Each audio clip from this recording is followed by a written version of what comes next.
reception class, and welcome to today's reading lesson. Today is, who can tell me the day and the date? Yeah, today is Thursday the 14th of January, and our skill today is we're going to continue to write a set of instructions. Now, do you remember our story that we were reading? Can anyone remember the title or the name of it? Just call out. Yeah, it was The Bear's Winter House. Fantastic remembering. And can anybody remember the name of the author? Really well done if you remembered. The author is John Yeoman and Quentin Blake. Now, I know that Quentin Blake is an illustrator, which means he draws the pictures in lots of books, and I really love his drawings. So I imagine that he drew the pictures for this story. Now, yesterday we talked about why were the animals so unhappy and grumpy in the story yesterday. Can anyone remember any of the reasons some of the animals were grumpy? Just pause the video or either tell me or tell a grown-up.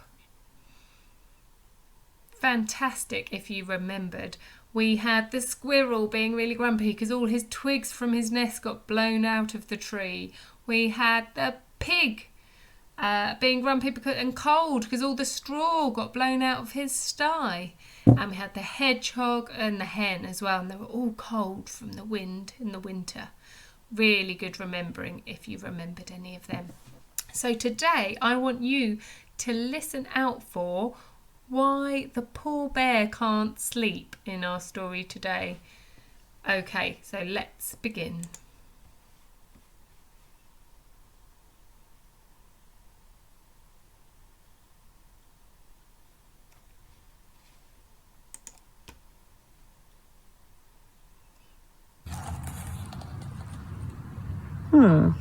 There's hedgehog and squirrel and pig.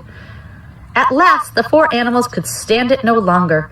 They all walked sadly through the wind and rain to the bear's winter house and begged him to let them in. What do you think Bear says?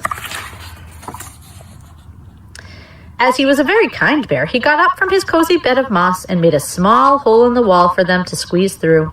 He didn't even say, "I told you so." The squirrel, the pig, the hedgehog, and the hen all thanked the bear and helped him to fill up the hole in the wall again. And when that was done, the bear gave them some of his moss bed and said, "Now, let's all have a nice long winter sleep." But the animals were too warm and happy to sleep. "Let's have a party," they cried. The bear tried to tell them that the little house was too small, but they wouldn't listen. First, the pig made them play Hunt the Honeycomb. And then they had turned the place upside down. When they had turned the place upside down looking for the honeycomb, which was in the bear's bed, the hen got them all to sing songs. The poor bear tried to sleep, but there was far too much noise. After that, the squirrel wanted to dance. The pig was so fat that he made the walls shake, and the hen kept perching on the bear's head and slipping down. What is more, the squirrel's tail kept brushing the bear's nose, and the hedgehog would keep getting under his feet. The little house was much too small for a party. After all that they made the poor bear play blind man's buff all through October and November and December and January and February, in fact, until March.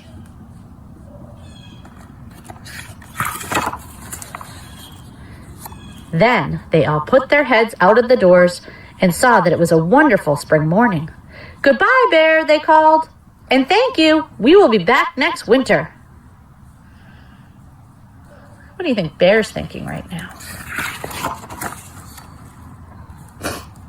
But as soon as the squirrel and the pig and the hedgehog and the hen had all gone, the bear took his little winter house to bits, and with his arms full of logs, branches, and moss, he tiptoed to the other end of the forest. And there, out of sight of all the other animals, he built his little house again and snuggled down cozily in the soft moss. "I think I need another 40 winks," he said drowsily as he closed his eyes. And I don't blame him. Do you? Okay, great listening. Really well done. I wonder if you just pause the video now, can any of you tell me why couldn't poor Bear sleep? What happened? Yeah, really well done. If you remembered any of the answers, they were all playing Blind Man's Buff together. They were having a party. Squirrel was brushing his nose with his tail, brushing Bear's nose. Hedgehog was getting under Bear's feet. The hen was singing. And the pig made them all play Hunt the Honeycomb. Poor Bear. Okay, our learning today is or our challenge today rather, is to write step 2 of our instructions. So, like we did yesterday, you need to get your sentence ready in your head. Repeat it to an adult and then count out the words in your sentence. So, our sentence today might be 2.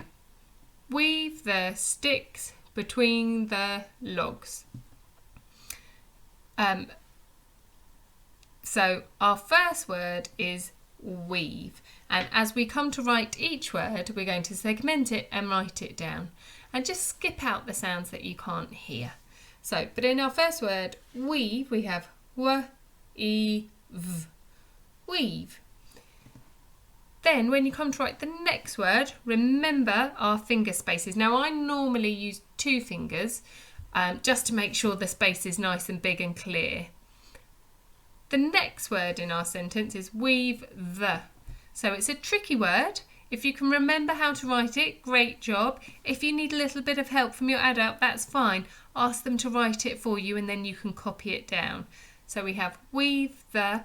Oh, then we've got this quite special word, sticks. Weave the sticks. Now I want to sound this out with you because we have, our word is sticks, and we have sticks. Now, I imagine that you can all hear what sound it starts with. It's s, good, our slippery snakes. Then we have t, but at the end of the word we have this sound k, and in this word it's a digraph. So if you have heard the k sound at the end of this word, I'm going to tell you that it's the digraph. Do any of you know how to write k as a digraph? Great job if you have remembered it's a curly k and a kicking k. Now there's one more option for this sound because we have sticks. Sticks. And we learnt yesterday or today our new sound x. And you might notice that that's a trigraph. So there's 3 letters there to make one sound. And I will tell you that it's the curly k, the kicking k and a s. So if you can hear the x sound at the end of that word, you can use that trigraph. So remembering finger spaces, beautiful writing, and enjoy yourselves. Good luck with your last challenge. Good luck with your challenge of writing step 2. Bye.